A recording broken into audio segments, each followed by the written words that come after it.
You know, my mom, who's in her 84th year, has been this tenacious, resilient follower of Jesus Christ. I think of my own wife, and I can say this because she's not here. But I mean, this woman is like one of the most tenacious, resilient women I have ever known, knowing something of the challenges of her own upbringing, family life.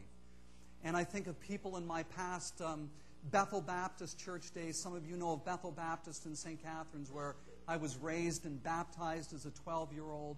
And there were some men and women there whose lives kept spurring me on. We need to look around and learn from the lives of those who have been faithful to God. Now, let's take a look at the next point here, which is, under the audience of one, reducing the baggage. Now, Hebrews 12:1, he says here, let us throw off everything that hinders and the sin that so easily entangles.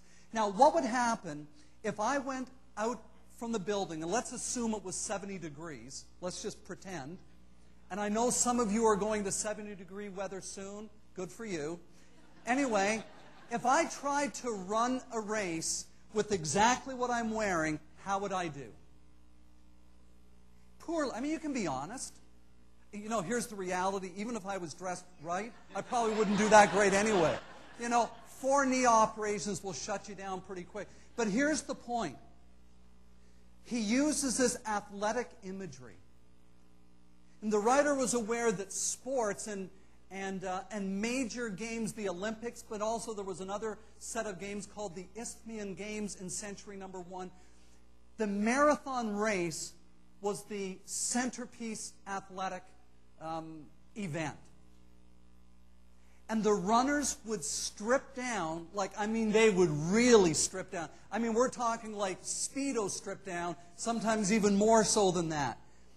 Because the point, I know that's too much visual, but anyway, the point was that if you're going to run fast over the long haul, if you're going to sustain a pace, you can't be dealing with superfluous clothing that can trip you up.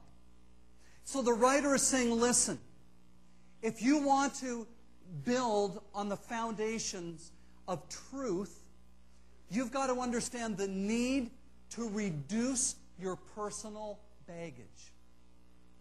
This for me was very challenging in prepping this. He says here the language, throw off everything that weighs us down and the sin that so easily entangles. So again, in your chart here, I'm asking this question, what weighs you down in running the race of life? And this is just rhetorical. But I want you to think on this. I want to start the thinking process now and that it would carry on. And so I've just given a few things here that just might touch you where you're living. It might be a relationship that is weighing you down. You've got this connectedness emotionally or physically with someone, and deep in your soul you know it's not healthy, but it is so hard to give up that relationship.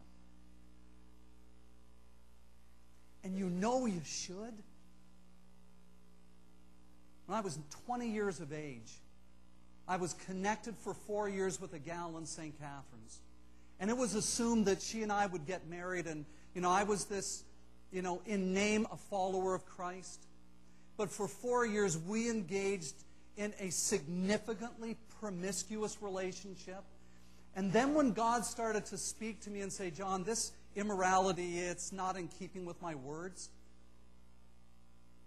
One of the toughest things to let go was that relationship.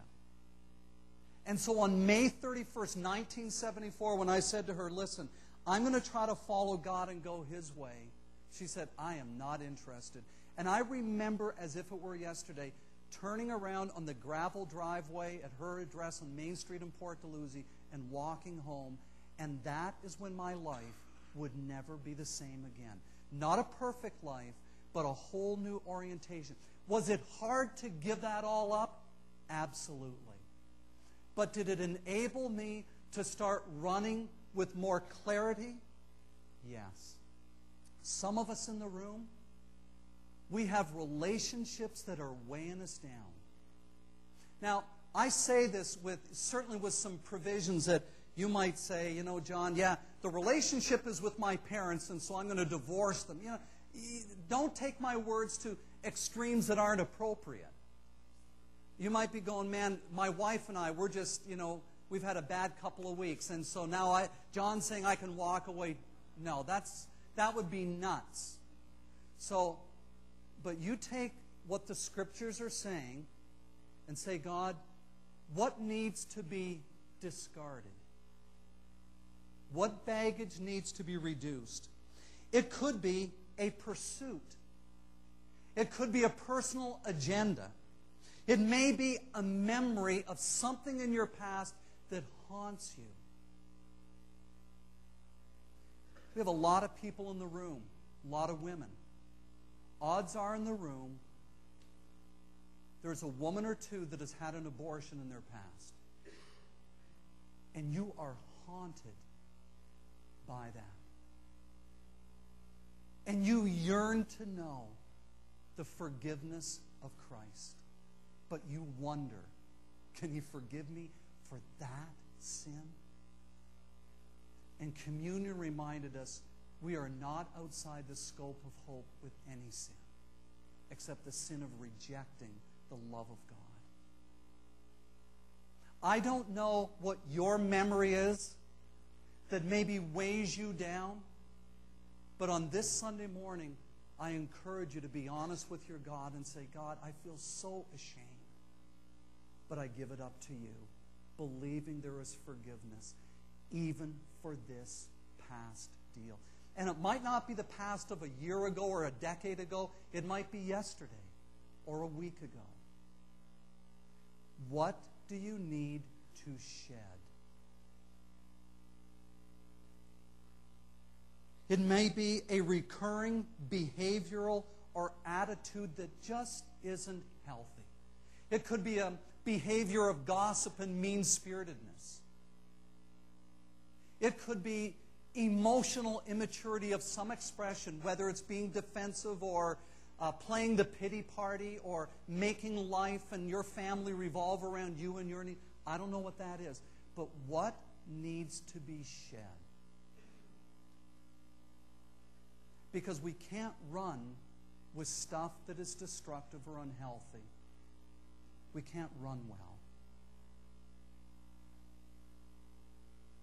He says the sin that so easily entangles us, and I think what he's referring to in the text is, I think he's referring to the sin, because it's a specific sin that he has in mind, is the sin of chosen unbelief in the character and promises of God.